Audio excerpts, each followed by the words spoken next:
Apakah dunia saat ini takut pada Tiongkok?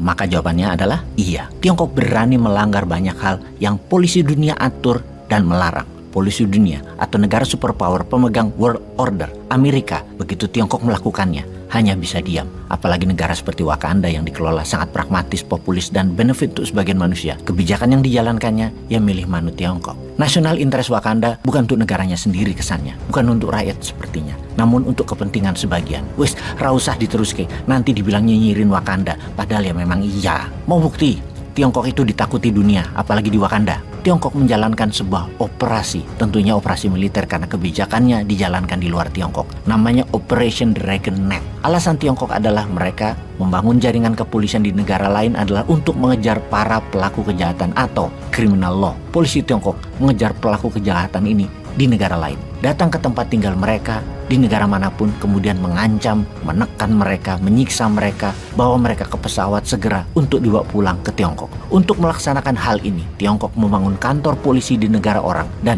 saat ini ada lebih 100 lokasi di 53 negara. Tiongkok memiliki kantor polisi tersebut, dan hal ini sesungguhnya melanggar hukum banyak negara. Yang mengerikan adalah negara-negara tersebut tahu apa yang dilakukan polisi Tiongkok tersebut, namun memilih diam karena takut.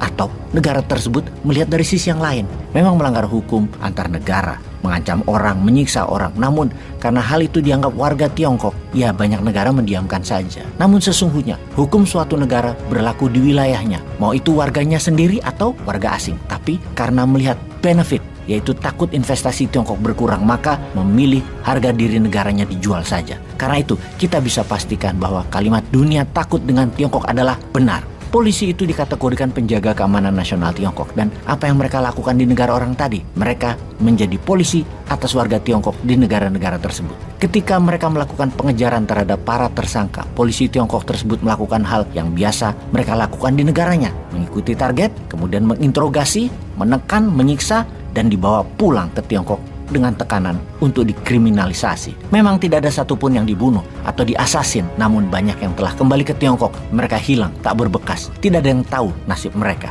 Polisi penjaga keamanan Tiongkok di luar negeri juga mengawasi warga Tiongkok yang di luar atau diaspora warga biasa yang tidak melakukan kriminal, namun memastikan mereka tetap menjadi warga Tiongkok yang bayar pajak negara dan kewajiban negara lainnya. Juga memastikan mereka tidak pindah, ngabur, melepas kewarganegaraannya. Salah satu tugas polisi Tiongkok di luar negeri adalah itu. Selama 10 tahun ini lebih dari 200.000 warga Tiongkok yang dipaksa pulang karena berbagai alasan, yang terbanyak tentunya yang mau lari karena tindakan kriminal atau tindakan yang dianggap kriminal yang mereka lakukan di negara Tiongkok. Di antara Operation Dragon Net ada Operasi Fox Hunt. Yang ini khusus karena operasi ini adalah operasi menangkap lawan politik Xi Jinping. Fox Hunt lebih ke masalah politik. Kalau Dragon Net lebih global, difokuskan ke koruptor yang kabur dari Tiongkok dan orang kaya Tiongkok yang ngabur karena ingin keluar dari Tiongkok, juga penghindar pajak perusahaan dan pajak pribadi yang besar, alias itulah semua bagian dari Operation Dragon Net. Semua menyangkut national interest. Secara hukum internasional sesungguhnya Tiongkok tidak bisa melakukan apa yang mereka lakukan sekarang ini karena melanggar hukum wilayah sebuah negara.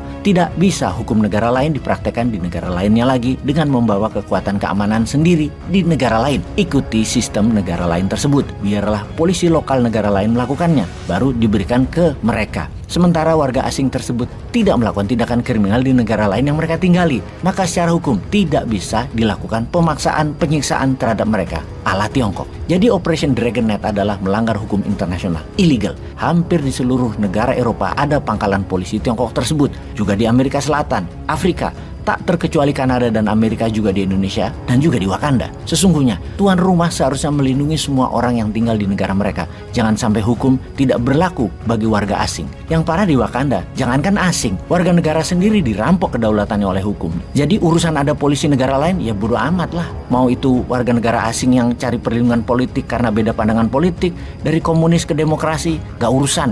Mau itu pengungsi yang keluarganya disiksa di negara asing, polisi lokal ora urusan. Sakar polisi Tiongkok biarin aja, yang penting gua makan dan jabatan gua cepat dan cuan gua banyak. Yang anehnya ya, sekali lagi, kejadian ini terbanyak di Eropa. Warga Tiongkok yang gerah dengan tekanan politik banyak yang ngabur ke Eropa, dan sudah ribuan yang dipaksa ditekan balik ke Tiongkok. Pelanggaran HAM terjadi di negara yang katanya menjunjung HAM. Eropa adalah benua yang mengajari HAM, yang misalnya berani memberikan sanksi kepada Rusia, namun tidak berani melakukan apapun terhadap terhadap Tiongkok diam saja atas ribuan pelanggaran HAM dan pelanggaran konstitusi lokal negara Eropa. Ini membuktikan mereka, Eropa, takut pada Tiongkok. Oke, apa moral story dari Operation Dragon Knight ini?